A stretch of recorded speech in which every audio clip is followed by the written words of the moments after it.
a summons. The long carpet before her was deep purple. It seemed to go on for miles, the truth not being too far from her estimation.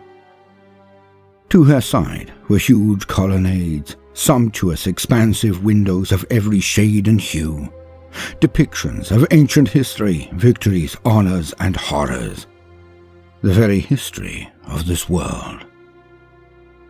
In her wake, but comfortably distant, were those who would be seen after her. Before her was the one processional of priests of the ecclesiarchy coming back from their audience.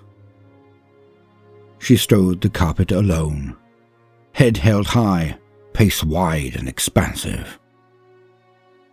The guards watched her as she glided up the stairs to the chamber, her poise a thing of wonder, her bald head giving her an allure that was rare in these days. For in a world of similarity and conformity, she seemed the only one willing to be able to truly shine. The two guards at the door bowed as she approached the apex, and they then opened the double doors into a staggering sight. A throne room of opulence and power.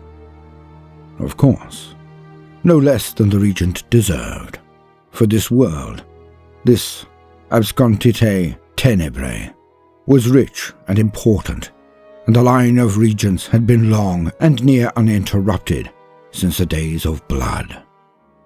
Alone, the regent sat at his massive marble desk, only finishing and putting his quill aside as she was a mere 2 paces from the desk, in the exact position of the supplicant, the questioned. The hawk-nosed regent looked up and snapped. "At last! You, madam, are late!" "No, I am precisely on time. You have only just finished your notes. Hence, I did not disturb you." The regent frowned at the flagrant breach of protocol, then sneered as he said, "Never talk back to me. Your arrival at court has brought strange changes, the fad of hairless pates being the least of it all." "Change brings growth, my lord." "Not all change is good." "But some is beneficial. One might even say necessary for the continuation of the populace." "You do not speak to what is or is not good for the populace I rule." "Yet I am a member of your court. Would you rather I were an advisor or a sycophant?" The older man rumbled, more in shock than anger. "Know your place!" "A telling response," she said with a wry smile. "You test my patience, madam." She now curtsied for the first time, but held the smile on her lips as she bobbed, never breaking eye contact. "Which is not my aim, your highness. Let us be frank, regent. The hives are in turmoil, the Arbeits overrun, the docks barely functioning. You require support." "I require compliance." "That hasn't gone so well, has it?" The regent then stood and drew himself up to his full height, towering over the young lady. "I grow tired of your truculence." "Then let me soothe away your concerns." And with that, her eyes glowed, and the regent stared back blankly at her, while his very consciousness was being redrawn, his personality recreated block by block. At its end, the regent snapped back into the present, and then beamed at the bald aristocratic woman in front of him. "As you say, I could do with the assistance. You take control of the civic situation. You have my full confidence and the backing of my regency bull. Go.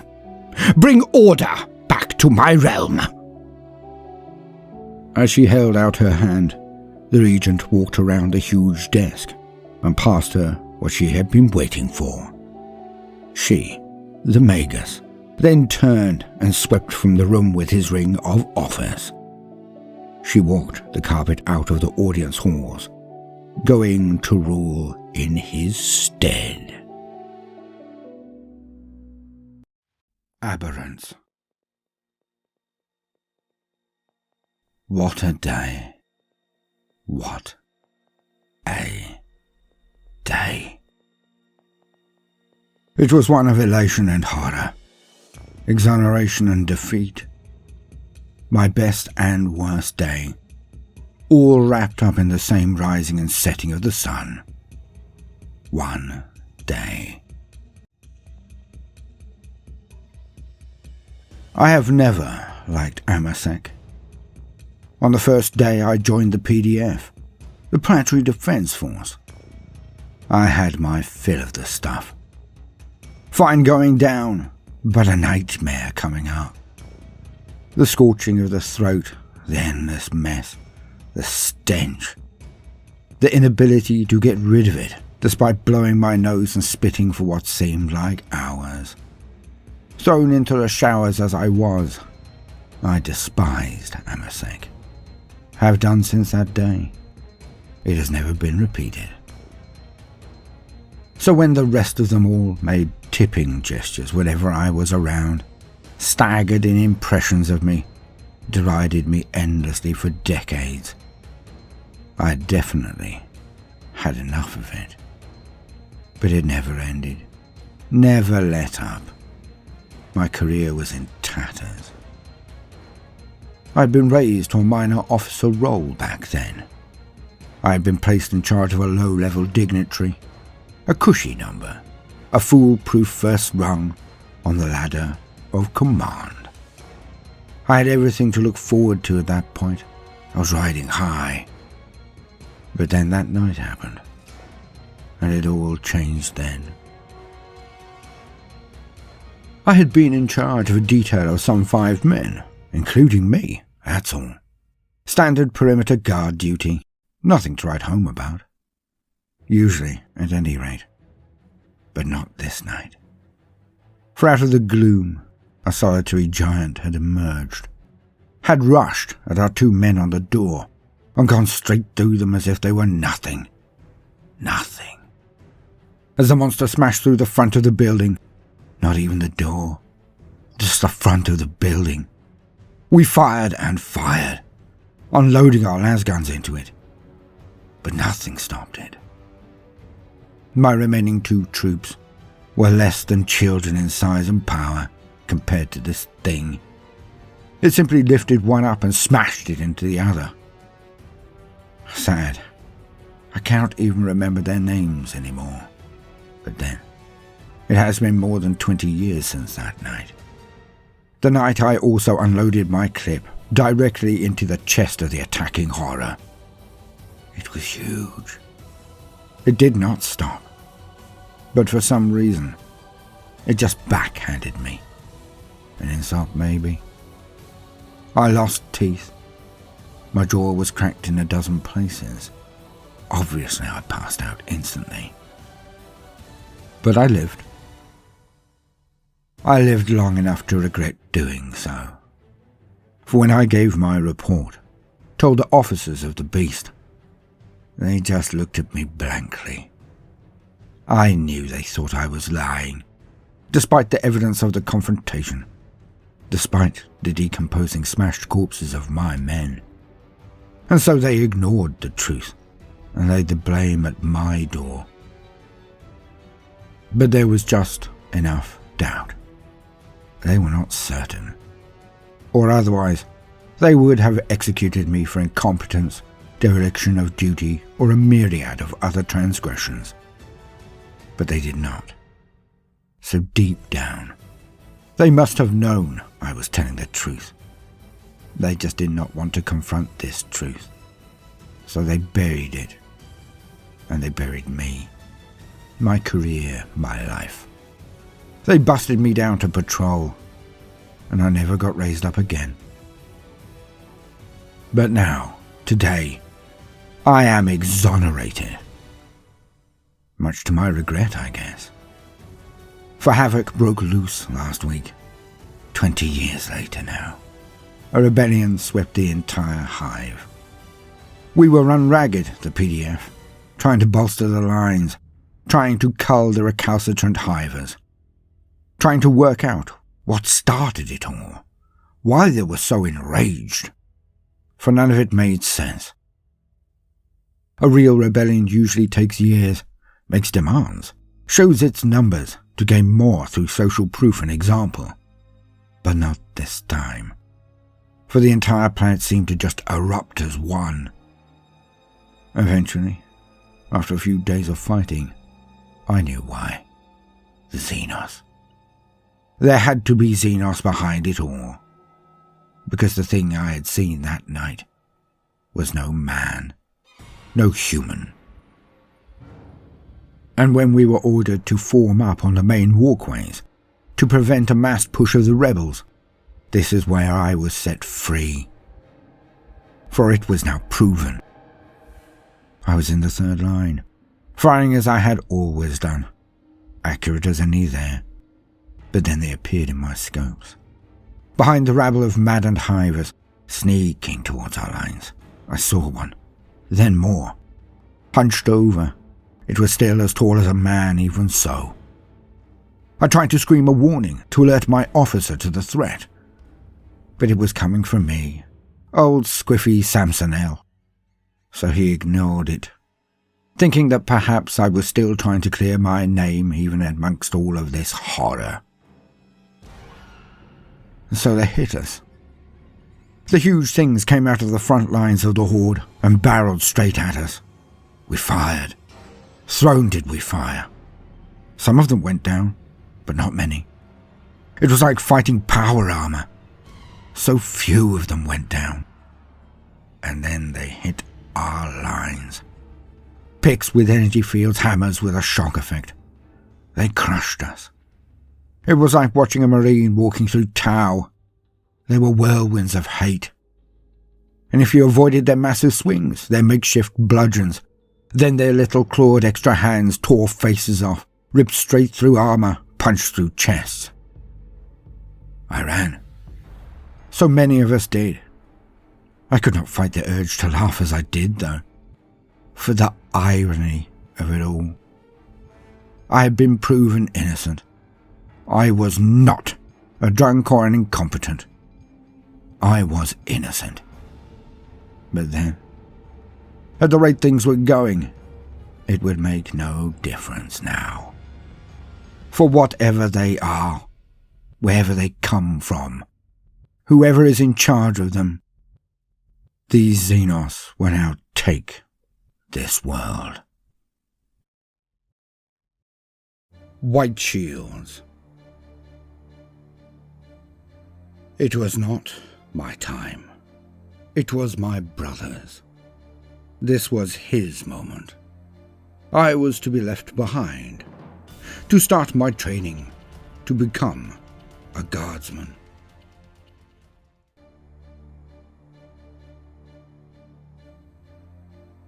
It was not my time. It was my brother's. This was his moment. I was to be left behind, to start my training, to become a guardsman. He had concluded his time, now pressed his uniform next to me. It had to be at its very best, for tomorrow was the final trooping. The regiments we had raised would all parade before us for the last time. Or we would also see them embark on the transports, but few would actually get to see this. We stood next to each other as we ironed our fatigues. He would look over at my work and sigh and shake his head slowly. I had much to learn, he always told me. But even in this, even in uniform prep, he still maintained the illusion. He was so much better than me. He was now a guardsman. I wasn't even a probie, not even a gun baby. a snot who had not even been through basic. The same day he left, my path would begin. We gave a full year of training to our men here on Semper Paratus, a fortress world. We knew our place. Our purpose. We created warriors. We created armies. And we had done so for millennia. The next day, I stood along the route of the parade in my little uniform, supposedly holding back the crowds. They were there all right, in their throngs as always. For we were always proud of our history, of our part in the Imperium. It was our people who protected the walls of the Empire, our warriors who fought for it. And the cheers were real. The flowers thrown were fresh and expensive. My brother came past at last. He beamed as they all did, chest swelling with pride as I marched around the city. The event took the entire day. We did not slouch in our payment of the tithe. We always over-provided, no matter the number of regiments demanded. And he was in the 5th Regiment, the extra one for the Munitorum and Astra Militarum to deploy. Both of us were tired from standing or marching all day in the blazing heat. We met again afterwards and walked home together for the last time.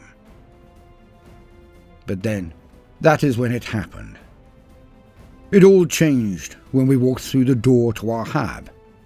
Our parents looked ashen, had fixed grins on their faces, the kind that materialize on parents when they have been interrupted from a large or long argument, or some other tragedy. I had expected all of the attention to be on my brother. He was about to leave after all. Yet it was I who their eyes fixed on.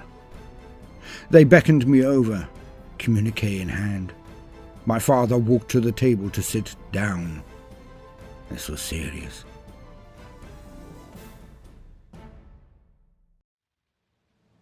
When I sat, he simply waved over his older son, my brother, to join us, to sit next to me.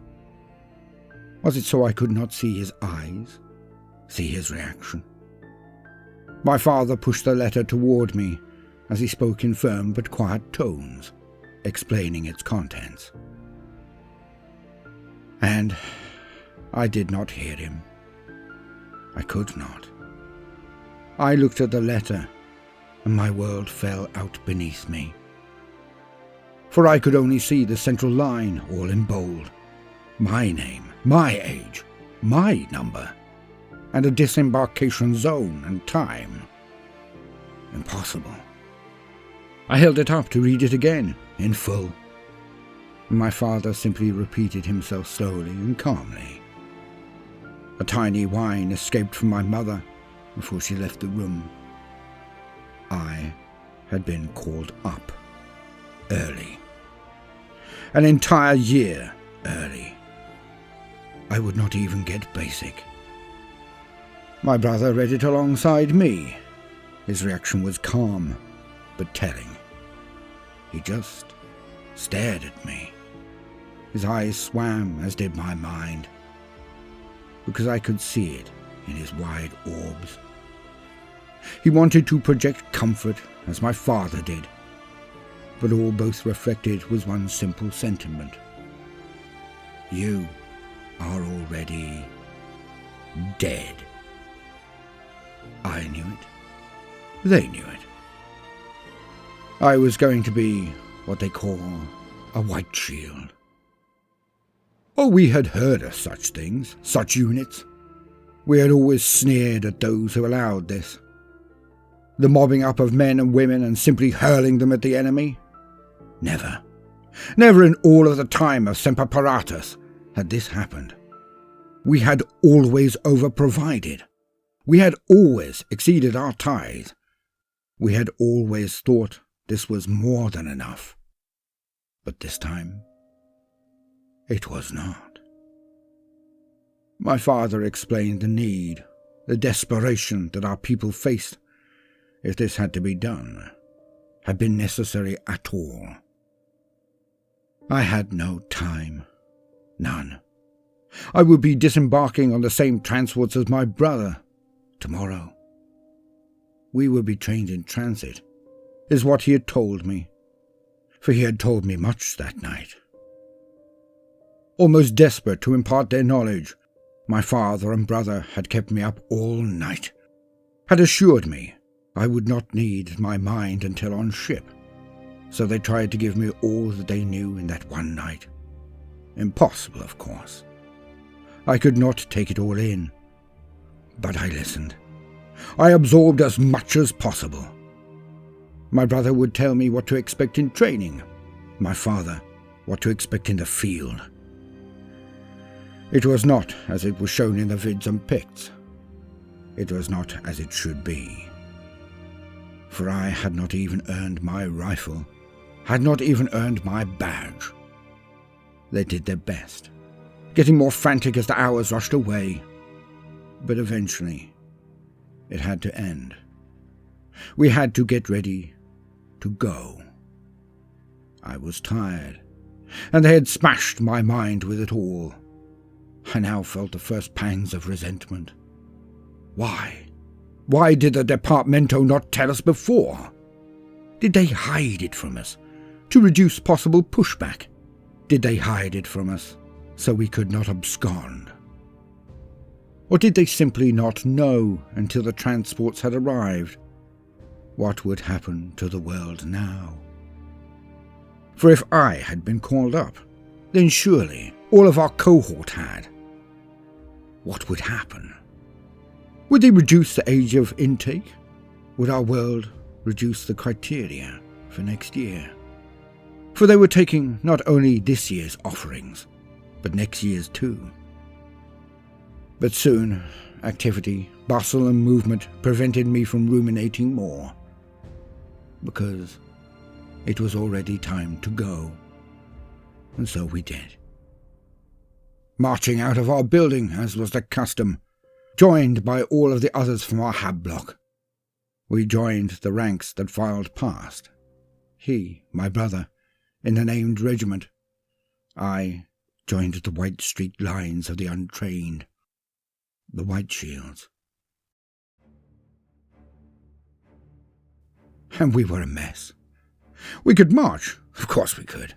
We could also fire our weapons, of course. We were of a fortress world. But we were not guard. Not yet. And it showed even in our movements. We were wholly unprepared. I watched as my brother disappeared from sight. I was now on my own.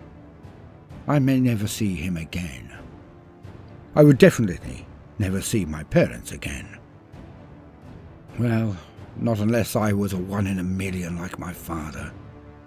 But this was the way of things. Regiments never returned. A large part of the year of training would have been in mental conditioning. The things we would face, they would require this. So, I was afraid. Not because I did not know what would happen next, but because I now had a very good idea indeed. And it was everything I had worried about, because they tried to drill us a year's worth of training in a quarter of the time. The ship was a designated transport at the least. Thus we woke every morning, never knowing the time or date as the sun was gone. We travelled through the warp, instructed not to look out of any portholes. And it was hell.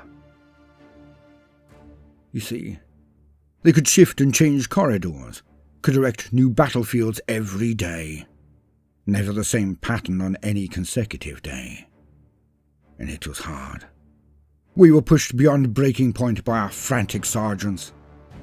Oh, they were always calm, bellicose and hard, as they should be. But they would often push beyond our limits. The casualty rates were higher than normal, I can tell you that. Live fire exercises were in place too early, is what I thought.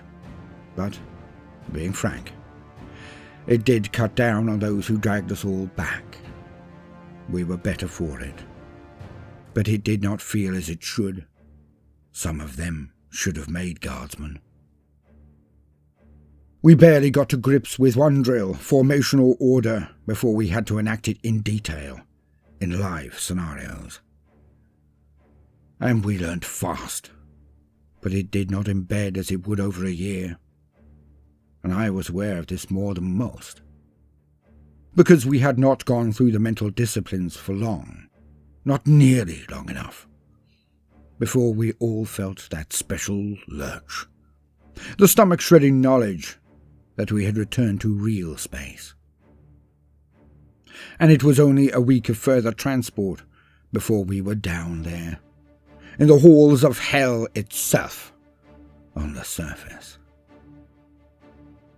The war had already begun. Our landing craft had to weather incoming fire, being torn from the skies themselves by these things. I was lucky. My transport got to the surface, but I witnessed the skies, filled with hideous xenos. Small ones that darted down and slew with their guns, some with huge wings that would come down and slaughter men as they disembarked. We were taken underground. Our charge from the lander into the doors, the only moment I could witness the carnage. The bugs. Of all the wars my father had fought, these were the worst, he said. He had returned, because he had been promoted again and again. He was one of the very fewest. He had made sergeant, then become a drill master on our world. 1 in a million. Yet he had told me of the bugs that night, and of all the wars I could be involved in, that this would be the most harrowing. He was not wrong. The next few days were a blur, for we had been moved from one corridor to another, marching our way across what felt like an entire continent, yet always underground. This world was supposed to be a trap, you see, a place the bugs would think easy pickings, but in reality, it had been forged into what the Inquisition had thought would be a death trap for them. As the days merged together, they had been right, of course, the Inquisition, but not in the way intended, for it was a death trap, all right. Ours. Things came out of corridors, floors, or sides, bursting out at random and getting in amongst us. Their speed and shredding claws tore us to pieces wherever they erupted. I had the fortune of being at the back of our column, near a regular unit, when it happened to our lot.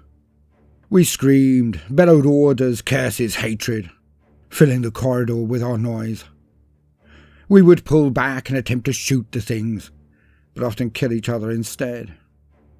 But they pushed past me, the regulars, the ones with a whole year of training or more. They did not run, ever. Even when the things were amongst them, they just fought. Running was pointless, and they knew it. The bugs were always faster, always. So they attached bayonets and a flash and merely engaged them.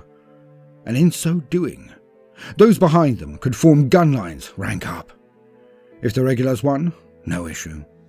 If they were wiped out in close combat, the heathen Xenos would be shot to ribbons by those ranked behind. To my astonishment, I saw the regulars often win brawls with these horrors. The training was all. They saved our lines, us White Shields.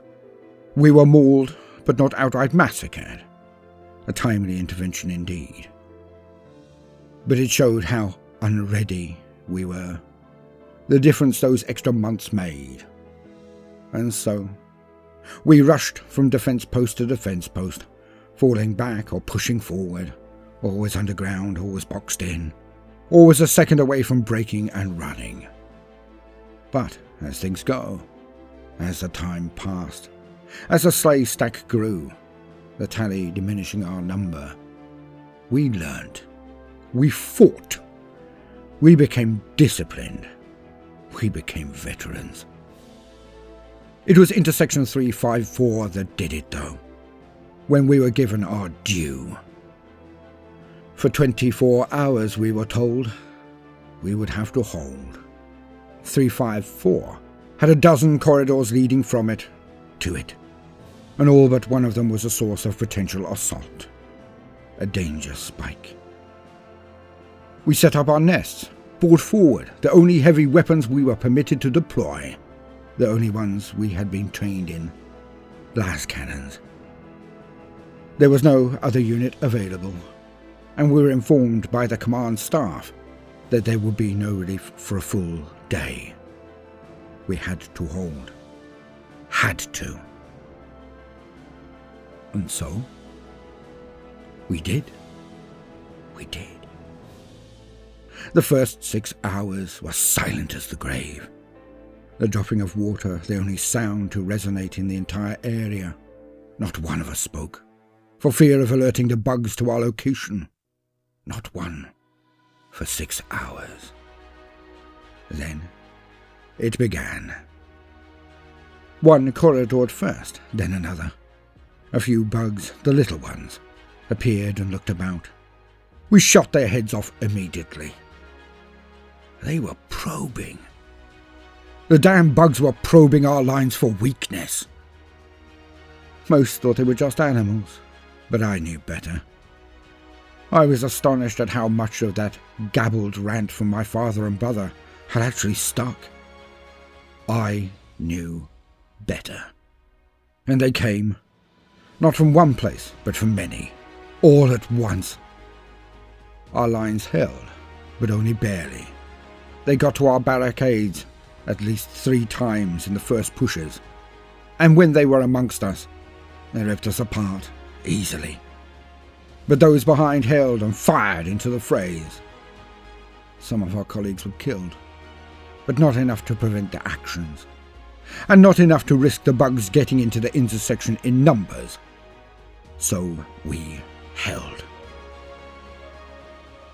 Only one of all of the squads broke at first contact, but they were shot down by the commissars and officers before they could make a dozen paces. The commissars were ever present, and it was a close thing as to who was more scary, the bugs or the black-clad commissars. Personally, I would rather charge the bugs stripped naked and armless and covered in sauce than face the commissariat. The hours ground away, and the bugs did the same to our numbers. In some alleys, the bugs were so thick on the ground that we had to throw in frag grenades to clear a path to fire. And so it went on for the entire 24-hour period. Then, as all looked at their chronometers, it dragged on. Attack after attack. Our las packs were running thin, almost gone. We held for another 4 hours before relief finally arrived. A beaten and bloody unit of regulars marched in with all of their hardware and skill. They immediately took our places on the barricades, but we could see it in their faces as they looked around at the few of us who remained, the bodies of our comrades who had given their ultimate sacrifice for the Emperor. There were so many of us dead, and despite only being a year or more older, the regulars could be seen wincing at the ages of our fallen, the angelic faces attached to broken corpses. When we were finally ordered to the rear, our commissars led the way as we marched out. But as we did, each and every warrior not on the barricades turned to us, and by the Emperor, they saluted us, one and all. We had done it. Those of us who remained would now be taken into regular regiments. We had bled, we had fought, and we had died. And most of all, we had held. and from that day onwards, we were White Shields no more. We were in the Guard now.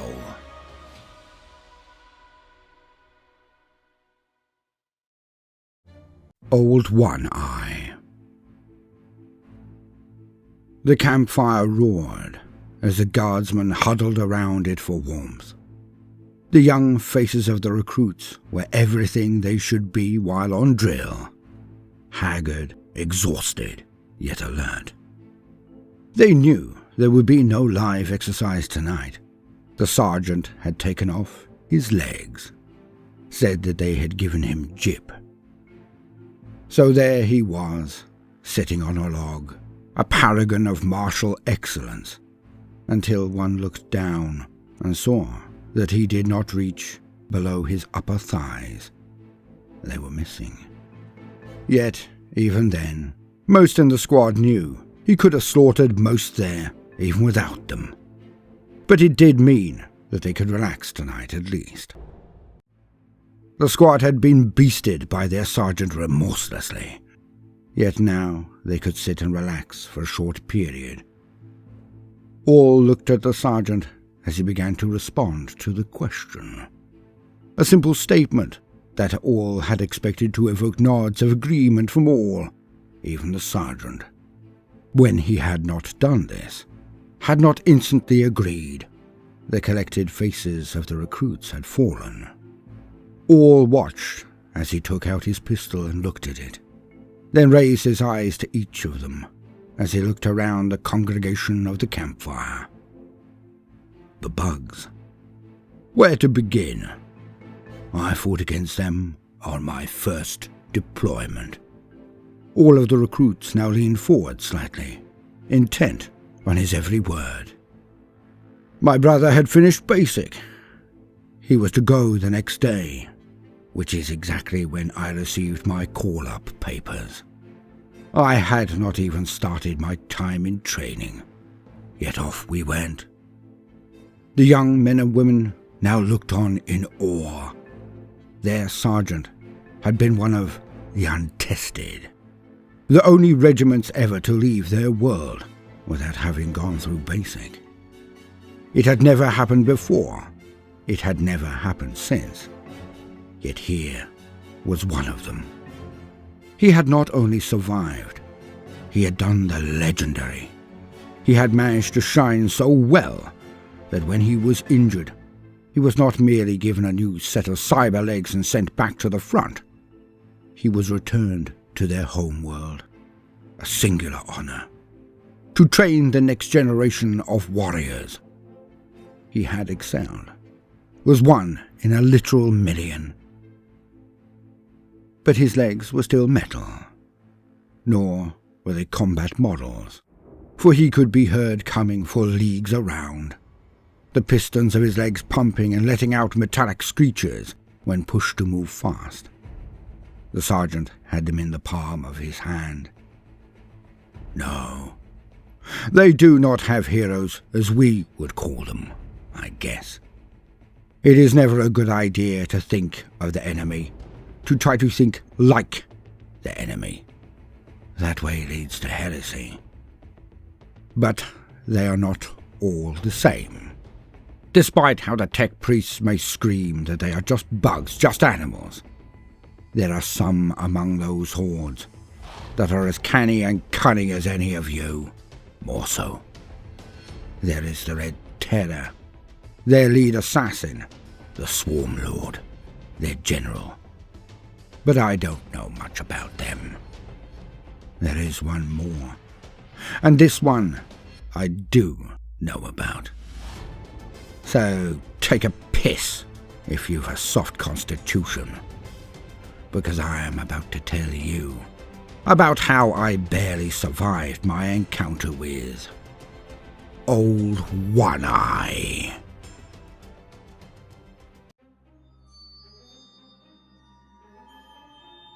Is this fear?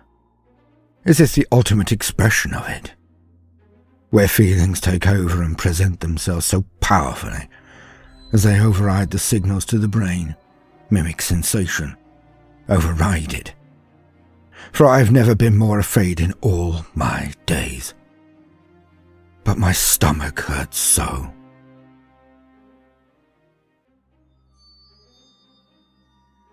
Some say that fear is like butterflies in the stomach. I have felt this many times over the course of my life. Many times. When I was young, and the gangs would come and raid the manufactorums, they slew all and then stopped. Took everything that was not bolted down, then ran off screaming again. I remember one such raid. I was young. I hid while it went on. The anger, the rage of them. They were like the sewer rats that the Arbeites always called them, but as vicious as well. I thought the gangers the worst thing in the universe. Nothing could be worse than they, surely. The Emperor would not permit it, surely. How wrong I was. How pathetically naive I was. Fear. I felt it most potently again when I was inducted into the Planetary Defence Force. Oh, I had my fill of those times when machines broke and scores of my fellow workers were crushed or smashed or taken down into the pits with segments of the manufactorum. I had brawls, had my rations taken from me by thugs or rivals. I had my fill of fear. Some nights I feared I would not wake up, a thin smile left on my neck in the night, my red juices pooled below my bunk, now browned. But that was the fear of the evil within my own kind, within humans. The Xenos. They are another level. I experienced terror when I was shown footage of the Greenskins. They had raided in the northern continent before, but that had been decades ago, barely in living memory amongst us thralls of the manufactorum. So we had never really seen them, did not know of them in the south. I felt it when they unleashed just a handful of them on us. We milled in the square that day, not yet even received our uniforms. We were told they had to be earned, and they will be earned today. So we stood with our lasguns in ranks and columns, the ones we had only just received drill in the day before. I puffed out my chest as we all did, pride beaming from us. We thought this was going to be a ceremony. It was not. It was a trial. The gates behind our ranks opened and they barreled into us, roaring and swinging their heavy melee weapons. Their first impact carried 2 entire squads. We panicked. We ran. But the doors to the square were closed, the walls tall, and at their top were lines of experienced PDF, training their guns down but not firing. They did this to us in our first week. They unleashed greenskins on us. I was one of the first to throw up when we reached the walls. Panic. But, to my credit, I think, I was also the first to then wipe my mouth, hawk and spit, and train my lasgun on the orc scum and yank on the trigger. I yanked it, of course, that day. Fire splashing all over the place. But it started the others. They turned, and we evaporated at least 5 of our comrades with lasgun fire, as they were between us and the greenskin charge. But we got them. With so many of us firing, we got them. When it was over and the ground cleared, nothing moved but a few crippled but not slain in the greenskins' wake, we realised that there'd only been a few of them. None more were coming, and we were shown the value and strength of the lasgun that day. In clusters in ranked fire, it was victory. It was like fire from the Emperor's own eyes, cutting down the foes of humanity. But the thing I remember most about that day was the fear. We never faced the orcs. They did not raid south, but they did not even raid the northern continent, not for years. We thought they might have killed each other, might have just butchered themselves into oblivion, but that was not the case. Fear. The next time I felt it this bad was only days ago. We had been mobilized. The entire planet was on highest alert. There was activity everywhere. The walls reinforced. All entries to the hive closed and sealed shut. But that did not save us either, for they came from below. The gangers. They were the first to attempt exodus to the mid-tiers. We felt contempt for them as we gunned them down. Like primitive tribes with too much tech, they could bully and slaughter the defenseless, but they were not prepared for ranks and lines of accurate las fire. We swept them away and believed that they had just been cowards and opportunists who had struck while our attention was supposed to be on other things. The scum! But when the mutants from the lower levels, the indigents, the harmless beggars also came up in their hordes, we knew it was bad. Orders were to destroy the mutants, of course, but to let the others pass. We needed to conserve our energy packs. They told us of things coming up from the foundations of the hive. They did not know if they were new, a Xenos force that had bypassed our upper defenses, or as some had said, that they were old, ancient, that they were something that the hive had been built upon, and now they had arisen, and they were both angry and hungry in equal measure. Few had actually set eyes on these things, this new threat. Anyone who was near their advent was destroyed so swiftly that few made it out. Then my fear hit again. That top 10 of all emotional moments in one's life. Another one. I had never known real love. Never known much more than fatigue, a bone-deep weariness from my shifts. Hatred towards the gangers, or fear. And it was again that it struck. So hard that I could barely move. I could not feel. I was removed from my body. I was watching it picked. This was not real. But it was. And they were real. And they were here. The endless tides of men and women were still pouring at our lines. These were now the unhealthy, the wounded, the lame, for they were slowest. And the screaming started. It swept from the long tunnel and reached a crescendo when it hit our lines. The sea of humans were being consumed. They had come. We saw them in so many dazzling forms. Huge ones that made a pathway through the stragglers by stamping and goring them as they came. Behind and to the sides were shoals of things that jumped onto the backs of the fleeing and tore them apart with long stabbing limbs.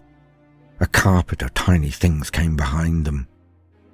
And above them all was a thing in the background. It swept down so damn fast, striking all in a strafing run with its tail. Those hit had differing reactions. Some would just gasp and move on. Others would almost instantly convulse and then scream as they became a fountain of blood. Things were bursting from them. Then those who had run, they also succumbed. And as the Xenos got within range, we were ordered to fire.